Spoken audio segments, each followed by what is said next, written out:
Hello everybody. And today I'm going to show you guys how to set up a 40-gallon breeding shrimp tank. Now this is going to be for breeding purposes. This ain't going to be an aquascape tank. This is strictly to make more shrimp. And we're wanting to make some more of these little red riding hood Neo Caridina shrimp. Very cool, unique line. I've had this 20-gallon going with them for a while. They are really starting to take off. And so this line is doing so good. And I want to be able to offer them on my website, markshellyaquatics.com. And so we're going to get this 40 going. And we're going to hopefully breed thousands and thousands of these little red riding hood shrimp in here. Let's get started. So you see here I have some kind of crazy filter contraption here that I've DIY'd. Now I showed how I made this filter in a previous video, but I ended up doing some changes. Now before I had it coming up over the top here and just spraying out in one spot, but that was making too much surface agitation. We use after surface agitation, but that made too much. So what we're doing here is I did spray bars with slots cut in them, pointing straight up. So then we still get the surface agitation, but we're not getting a whole bunch of splashing going on. So this is where my wife sits, and she's like, I keep getting splashed, what the heck? It was that filter. So that's why I need to make the design changes, but don't get too worried. Any kind of filter will work. I just like to do these because I enjoy making them like this, and I think they do a really good job. But any kind of sponge filter, any shrimp safe filter will work. Just make sure your shrimp are not getting sucked up into the filter. This is what we'll be using as a substrate in the tank. Black diamond blasting sand. The trick with this stuff is it's super cheap, but it's dirty. You gotta rinse all the dust out. So let's get started rinsing this new sand. Now when you want to use a substrate for Neos, you do not want any active kind of soil. You just want inert. So just regular sand or gravel is what I prefer with Neo setups. The first step is putting your sand in a 5-gallon bucket, one little bit at a time. You don't have to do it all at once. Smaller batches makes it way easier. And here it is rinsing. See, all the super light fine dust particles will float up to the top. And we want those to just overflow at the top. And then the trick is you can stick your hand in here and mix and mix and mix until it runs clean. So you got nice coarse grains of sand here.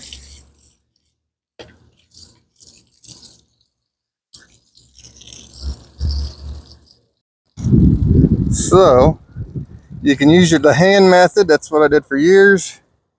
But now I do this so much, I got me one of these to do this with. And this will stir it all up. See how it's starting to get clear again? And we run that through there, and it gets real dirty and cloudy again.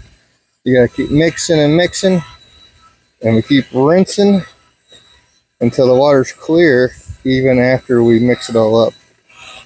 That's the key to doing this step.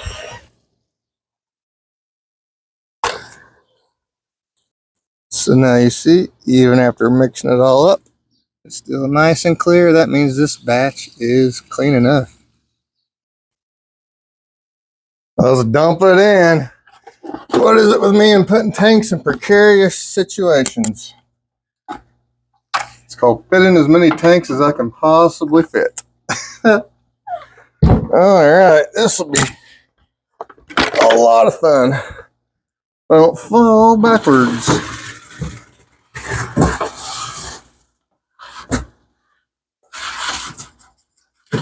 Alrighty. Let's see what that gave us. We don't want tons of sand, but whoa, we want to make sure this isn't going to be a tank we're always resetting all the time. So we want to make sure. I want to put some stem plants in here, not a ton, but looks like we're going to need a little bit more. A little bit more. All right. I'll go rinse another batch and be back. Oh, don't get it sand all over my stuff. All right, here we go. I made it a little bit deeper back there because that's where I want to plant some stem plants. And I'm probably going to put some moss here and moss here. And then this part is probably going to be left bare because most of the time we'll be looking at this tank from this angle. And after all, the whole point of this tank is for me to make money, breed shrimp to sell. And so I'm going to leave this part of the tank wide open so I can bait them out, get them all gathered up to call and catch to sell. All right.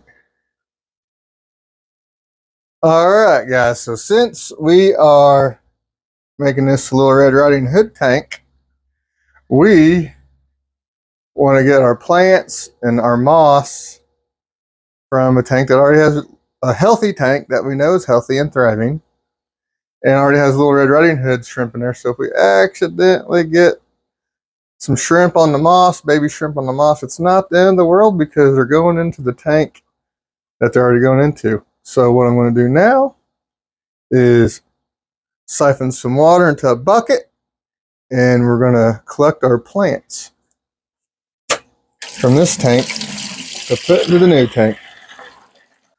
All right. So I'm pretty sure there's hundreds and hundreds of shrimp in here. I was going to sell them, but not. I was going to start selling them, but there's a lot in here, but it seems like not as many as I'd like when I'm selling a line. So I like to do my 20-gallon tanks as like my project. So this tank will end up being the Little Red Riding Hood project tank. And then the 40-gallon tank that we're setting up now will be the tank that we breed them out in the cell. So I'm just going to collect some moss. I'll collect a decent amount.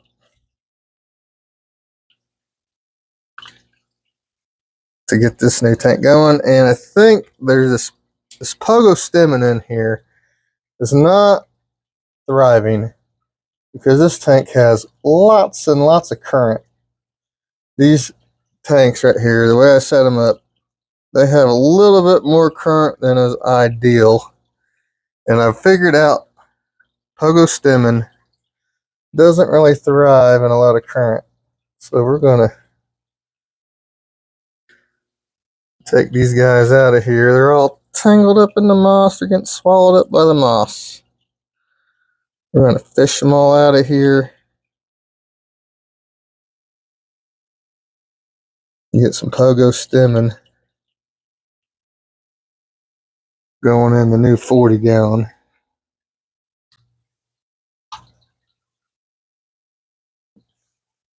This stuff is really runt. Look at that. I think it's really little.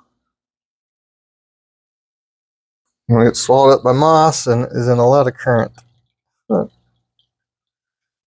Yeah, there's hundreds and hundreds of shrimp in here for sure. But I like to have more than that when I start selling a line. Because say if I got 400 or 500 shrimp in here,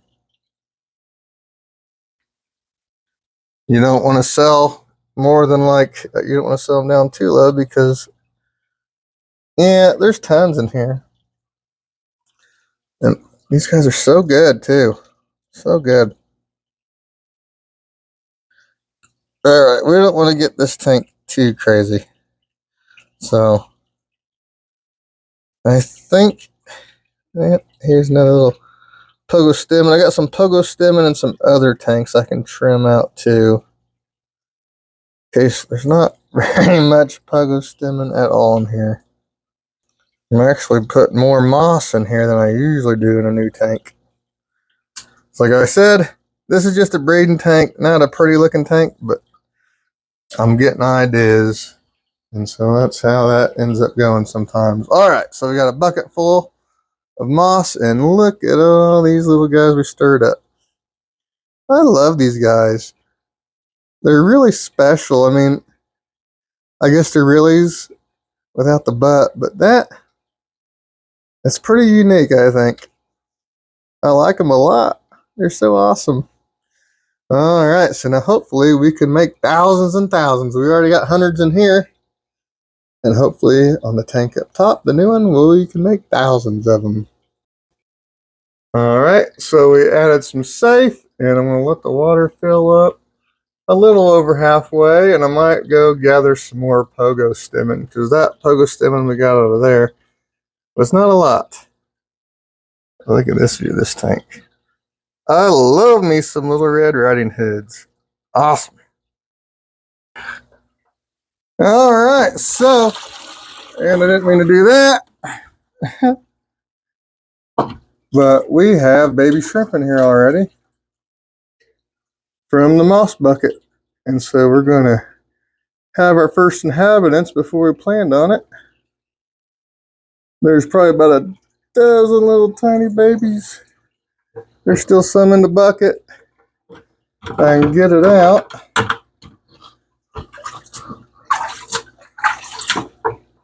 Come on, guys. All right. We got all the babies, and I spilled some water. All right, so we only got, I think, about halfway full, really. But we do have baby shrimp in there, as you just seen in there. There's probably about 10 or a dozen little teeny tiny babies. So we're gonna let the pogo stem have the back corner. Then I did end up doing like a moss carpet, the beginnings of a moss carpet. All this moss will all grow together and form a mat. It'll look pretty cool here in a couple months. So now we're gonna fill it all the rest of the way up and get the filter running. So I guess now we already technically have a shrimp tank. That's little moss guy exploring. But we still have a very important step. So this is what we ended up with. Let's see if we can zoom out there. You got the moss that'll grow in the one thick carpet, and these pogo stamens will shoot up to the top of the tank. So I think that'll end up giving a nice contrast. Green moss low all the way down from the middle to the back, and in the back corner there, some pogo stamens shooting up to the top. But we still have a very important step to complete, and that is our quick cycle step. So what we're going to do with that is, what I mean is we're going to take some of this gunk, the good gunk that we want, out of this tank, the little red, our existing little Red Riding Hood tank. So I'm going to pull out this old dirty sponge, and then we're going to wring it out in this tank. So what I got to do now is I'm going to drain this tank down real low so I can get that sponge. Then we're going to squeeze it all out. All that yucky goodness will transfer some of the cycle into this tank. Now, it's not going to be fully cycled. We still have about a month or so, but we'll have it good enough. We can put a few more shrimp in here, and then when those shrimp are doing good and we're testing and we don't have any ammonia or nitrites, which I never do, but just to be safe, I always give it a month. So let's get busy on the sponge squeeze part. All right, here's that filter. This filter ain't even that dirty. Usually I like to see a little bit more, but this will get the seed from that tank, the healthy existing tank, and get it in here.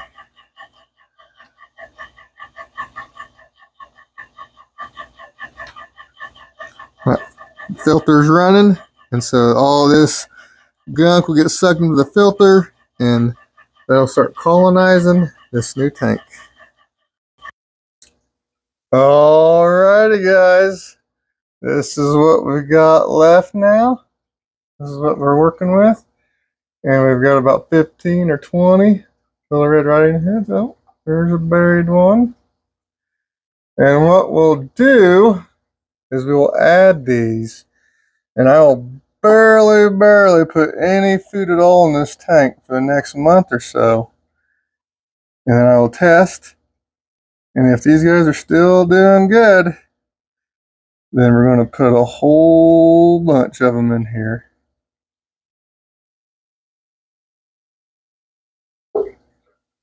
Get them all? Yep, we did. I love these shrimp. These guys are so pretty and cool and unique. I can't wait to see just what they'll do in this tank. A whole 40 gallon just for them. Pretty awesome. Pretty awesome. So in a month and a half, this tank's still doing good. Then we will completely reset this tank. We'll take out the culls, take out the best 15 or 20 absolute best ones. They keep going in here. And then all the rest will go in here into our new Little Red Riding Hood shrimp factory. All right. I hope this tank brings me great success. Thank you guys for watching. Bye.